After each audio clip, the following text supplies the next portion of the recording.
Aqui começa mais uma edição da série Turismo Acessível.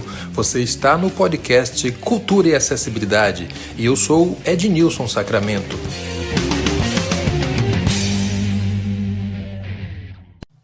Hoje eu converso com Jurema Cruz Alves, ela é bacharela em artes pela Universidade Federal da Bahia, também é psicóloga, tem formação em produção cultural, é uma estudiosa na área da acessibilidade cultural, muito interessada nos assuntos de inclusão cultural como um todo. Jurema hoje encontra-se em Paris, onde nos fala um pouco sobre as suas experiências nesse campo da acessibilidade cultural, da acessibilidade no turismo e, sobretudo, no que diz respeito à inclusão de pessoas com deficiência.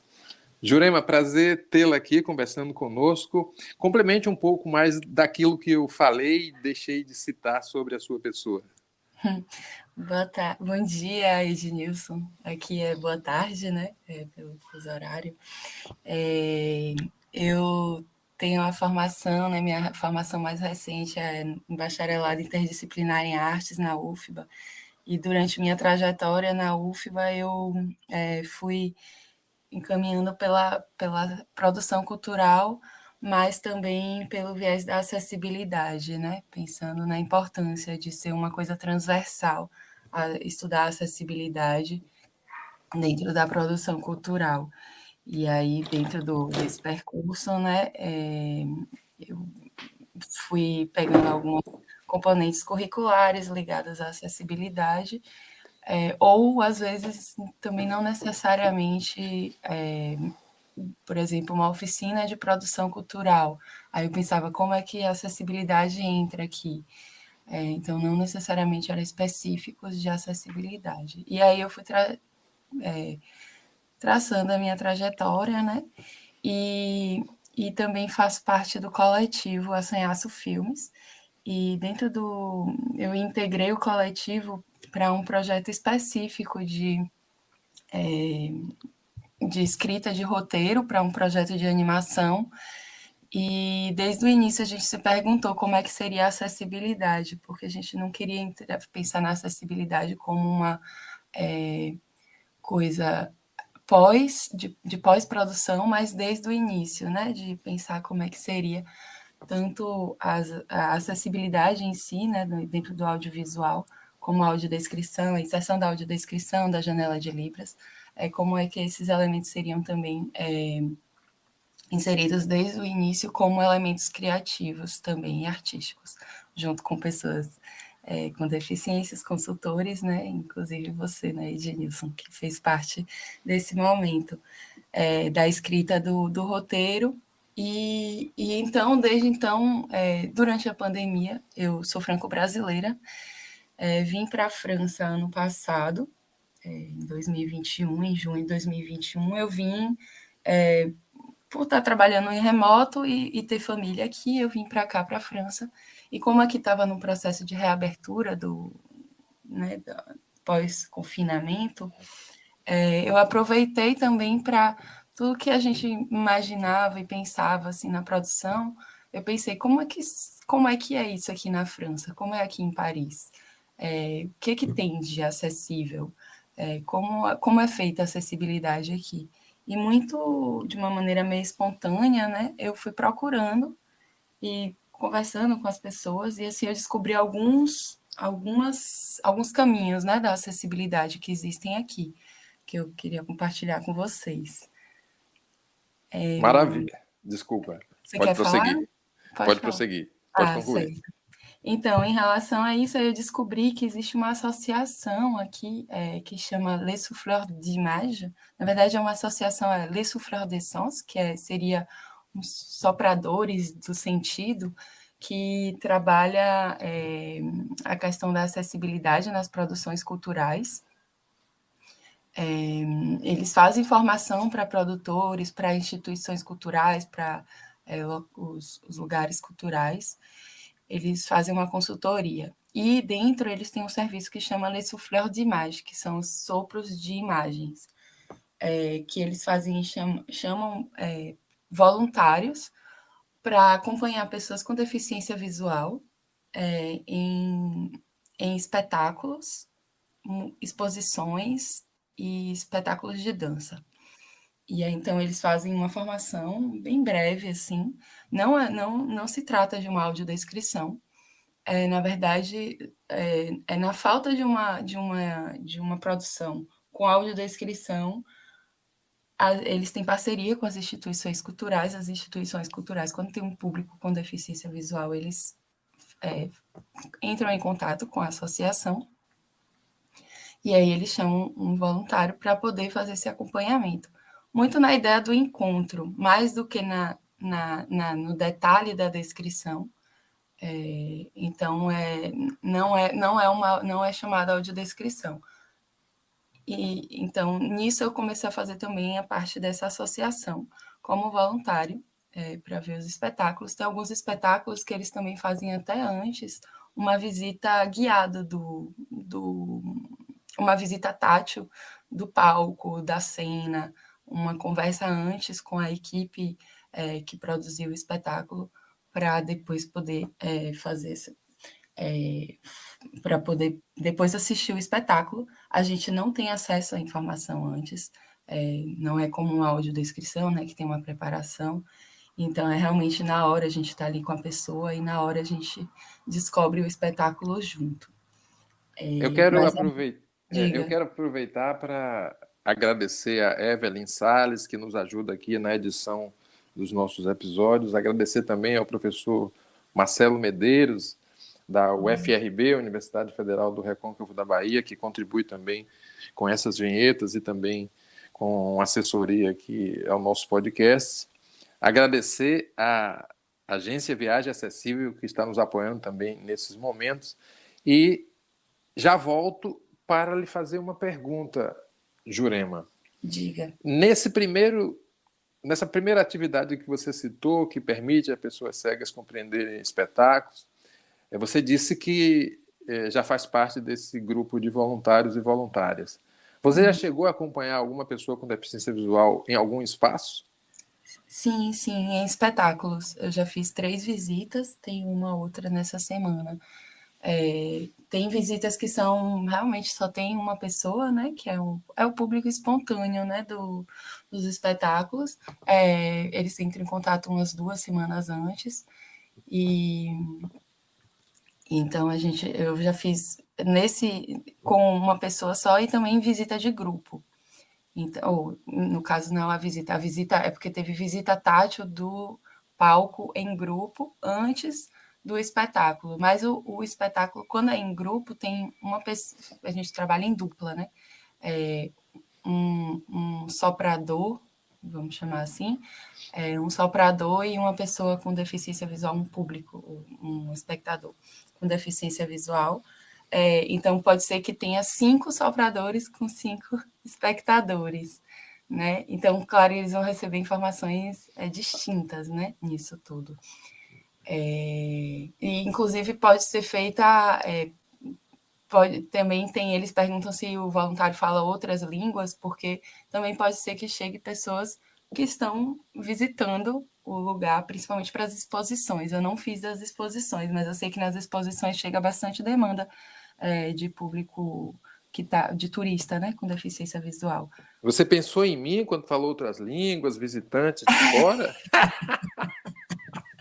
Acho que seria bom, hein, Ednilson? Acho que você deveria vir aqui.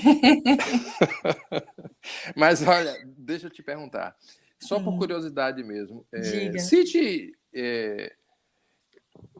sobre o que falava um desses espetáculos e como se deu de fato assim. Você senta ao lado da pessoa Isso. e é uma conversação direta, falar baixinho, tipo isso? Isso, eles falam souffleur. Souffleur pode ser uma pessoa que sopra, né? Seria o soprador, mas pode ser um cochicho, né? Tipo, meio que cochichar.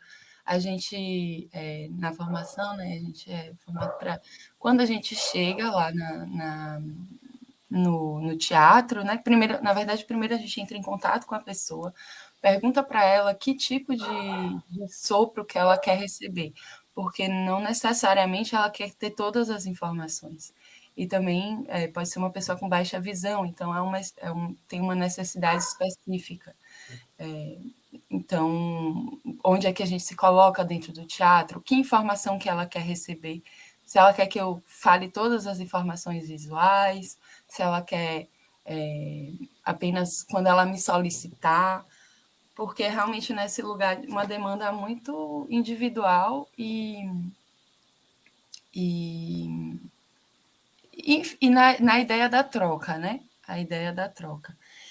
E aí, quando a gente chega dentro do teatro, a gente senta e fala para as pessoas que estão ao redor da gente. A gente fala, olha, a gente faz parte da associação, eu vou, durante o espetáculo, eu vou ficar falando, para pessoa também para as outras pessoas não acharem que a gente está conversando, né? Falando, perguntando Claro, sobre, né? claro, Aquela conversa no cinema, claro, perguntando e aí, o que aconteceu, enfim. claro. Então é nesse.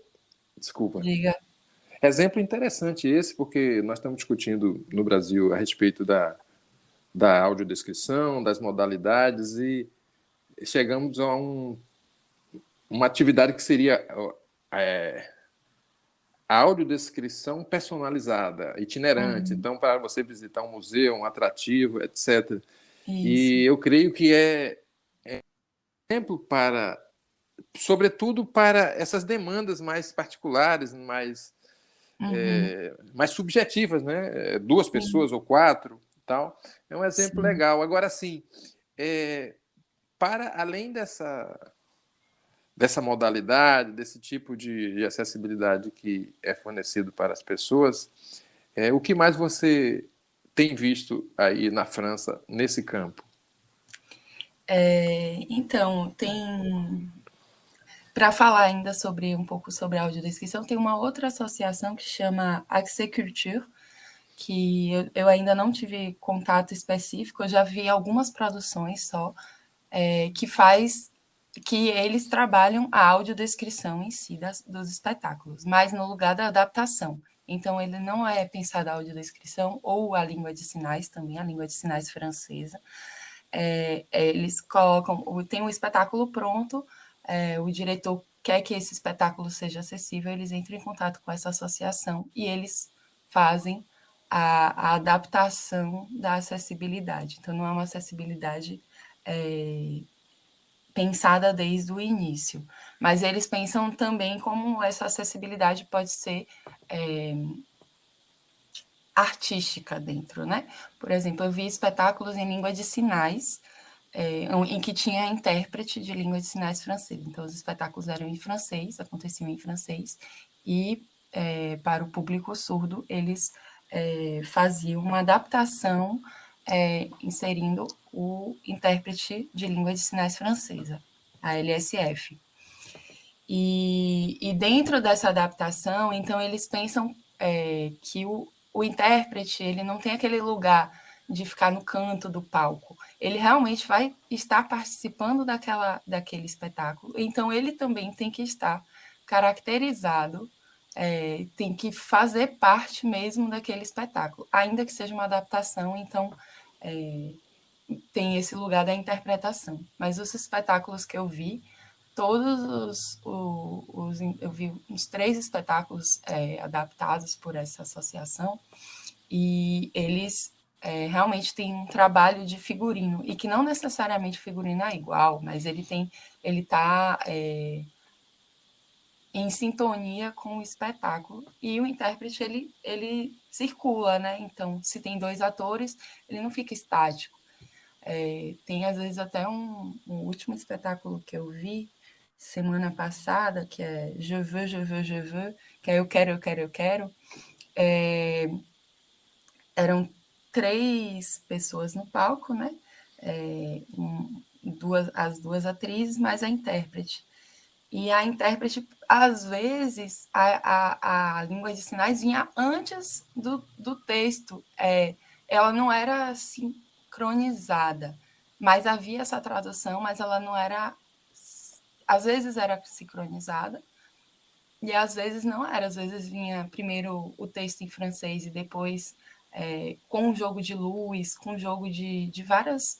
De posicionamento e tudo, depois vinha a tradução. E aí podia ser ao contrário, né? Vim primeiro a LSF e depois vi o texto em francês. o que eu achei interessante, né? Porque normalmente a gente pensa a tradução vem depois, né? E no caso, não. Às vezes eles viam qual era a melhor maneira, né? Para aquela. Porque esse espetáculo especificamente, eles brincavam muito, eles tinham tipo um só objeto, tipo, uma lona bem grande, assim, e essa lona se transformava em casa, depois se transformava em mar, depois se transformava em peixe. Então, às vezes, a língua de sinais, ela vinha dependendo, né? Não necessariamente sincronizado, mas também não ficava faltando essa informação. Ela chegava para todo o público, meio que junto. Não sei se ficou... É meio complexo de explicar, porque para mim foi muito inovador ver, assim, né? Eu já vi recentemente em Recife, teve o Festival Conectação, e tinha também esse trabalho muito grande com o intérprete Efraim, que também trabalhava isso, mas nesse lugar de muitas... porque é bem, acho que é bem inovador, né? Pensar desse jeito. É exatamente isso que eu estava imaginando aqui. Nós temos muita experimentação, tem muitos caminhos a serem descobertos, tem muita gente fazendo coisas legais. Claro, né? Porque, sem sombra de dúvida, a acessibilidade é um campo novo. Quer queira, quer não, já se fala isso há mais de 20, 30 anos, mas ainda é um campo novo. Eu vou avisar para as pessoas que estão nos escutando que, durante os nossos episódios, nós vamos colocar... algumas vinhetas, alguns anúncios de apoio cultural das pessoas que estão contribuindo para a realização desse podcast. Então, eu queria, antes de mais nada, dizer para quem quiser sugerir pautas, sugerir nomes de pessoas que possam participar das nossas conversas, podem entrar em contato com o e-mail podcast cultura e acessibilidade @gmail.com, podcast cultura e acessibilidade @gmail.com. Pode falar comigo diretamente também, Ednilson Sacramento, através do perfil do Instagram, que é @Sacramento Ednilson, no Instagram, @Sacramento Ednilson. E nós estamos aqui ávidos para receber as suas sugestões de pessoas que vocês considerem interessantes para participar dos nossos episódios. E eu volto já já com Jurema Cruz Alves, que está conversando hoje com a gente, direto de Paris, falando um pouco sobre os recursos de acessibilidade cultural utilizados na capital francesa e também um pouco da sua experiência na área da produção cultural, que eu poderia dizer assim, Jurema, produção cultural acessível. Sim, poderia ser, né? A Viagem Acessível é a agência que faltava para realizar a sua viagem dos sonhos com segurança e comodidade. Faça já suas malas, que nós cuidamos de tudo para você. Solicite seu orçamento através do WhatsApp 55 41 377 7880. Jurema, voltando a conversar com você, eu queria fazer uma pergunta no seguinte sentido.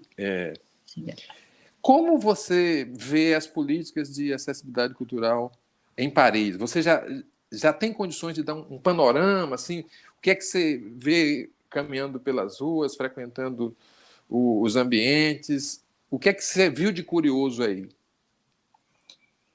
Então, eu confesso que eu ainda não me debrucei sobre as leis, né? Sei que tem uma lei da acessibilidade, mas eu não... Ela também é recente. Eu não tenho a data, mas eu sei que ela é bem recente, é 2005, eu acho.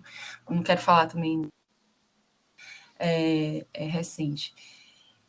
Pensando, né, nos lugares culturais, eu vejo que em museus, enfim, em vários lugares sempre tem um pictograma, né, de que esse lugar é acessível, que tem acolhimento. Tem muitos trabalhos de mediação, quando você entra nos sites dos museus, por exemplo, ou dos lugares culturais, eles colocam lá o que é que tem especificamente para o público. mas do que eu entendi ainda é muito em questão de público em visita de grupo, de mediação. Não tem assim, do que eu observei até agora, né? Também não, pode ser que tenha muito mais, assim, mas de uma vista, uma vista mais geral, assim, a impressão que eu tenho é que os trabalhos são mais, assim, pensados em grupo, mais do que individualizado, né? Do que visita espontânea, né? Do público. Tem alguns, eu sei que tem alguns museus que tem um trabalho bem forte de mediação, com material tátil, com mediações em língua de sinais francesa, com audiodescrição. Eu lembro que eu fui numa exposição no Museu Georges Pompidou, que é o Museu de Arte Moderna aqui, e aí tinha uma exposição e dentro da exposição tinham algumas obras, mas era mais ou menos uma obra por sala que tinha audiodescrição. E aí era possível acessar por um aplicativo, tipo como se quase um Spotify, e aí você já tem acesso pela internet mesmo, né? Para ter essas audiodescrições, pensando em público espontâneo. Mas eu tenho uma inquietação, na verdade, vou falar, Genilson, para você, em relação a, por exemplo, a essa associação que eu falei, né? O Souffleur de Imagem. É que eu tenho a impressão aqui que passa muito pelo voluntariado, né? A questão da acessibilidade. Mais do que por um entendimento de uma profissão mesmo, né? Acho que no De uma Brasil profissão, de uma política, de algo de uma o política, de uma mais sistematizado, né? Isso, porque assim, é interessante tanto que eu faço, né? Por, por, por estar também muito interessada na audiodescrição e tudo, para mim é interessante, né? Poder fazer esses acompanhamentos, ter essa troca, né? Porque para mim também é importante a produção passar pela troca com o público, né? E não ser apenas uma produção de escrita de projeto longe do público, mas estar junto mesmo, né, com o público. Mas eu acho que ainda tem esse lugar de... É um lugar grande de falta, né? Sim, sim. Porque o ideal mesmo é que o ideal que seria o correto, né? Seria que houvesse audiodescrição mesmo, né? Nos espetáculos, pensado para, né? Porque tem uns espetáculos, teve um que eu vi, ele era tão rico de cenário, e eram quantos? Eram muitos atores, muitos, tipo uns 20 atores. Claro que vai faltar, né, na hora que eu vou fazer ainda mais que eu não tive acesso, né? Então, assim, essa associação também agora está fazendo chamado para pessoas acompanharem em visitas e tal, pessoas com deficiência intelectual. Mas ainda resta sempre no lugar de voluntariado. Então,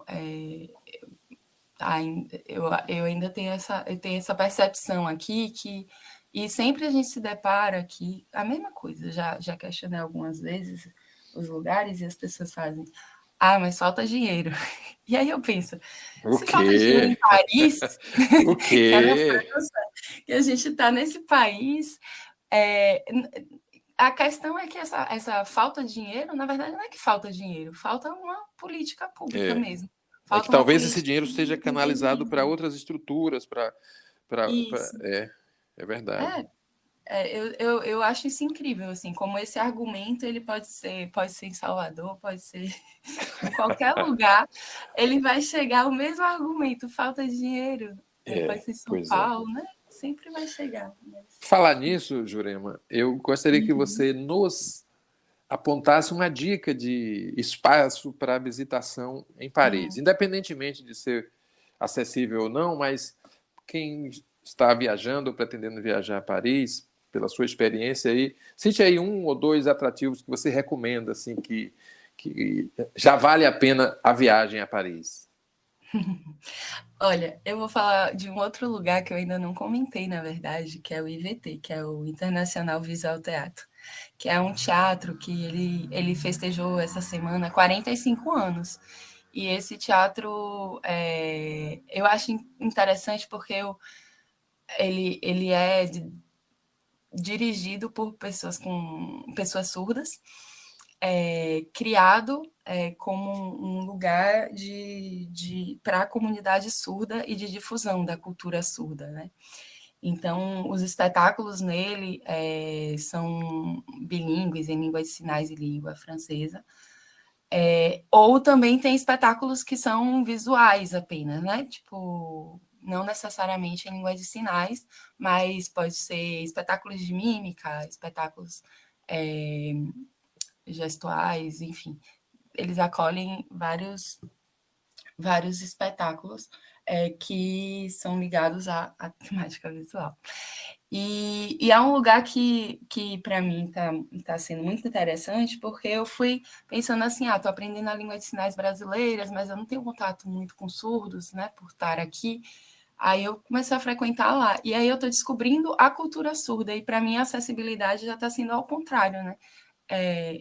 Se em algum momento eu pensei na acessibilidade como um lugar de botar intérprete de Libras numa produção de ouvintes, agora, na verdade, para mim, está sendo interessante eu ter essa acessibilidade da língua, de espetáculos em língua de sinais francesa serem traduzidos para o francês e eu descobrir a cultura, né? Poder descobrir todo um universo que é incrível.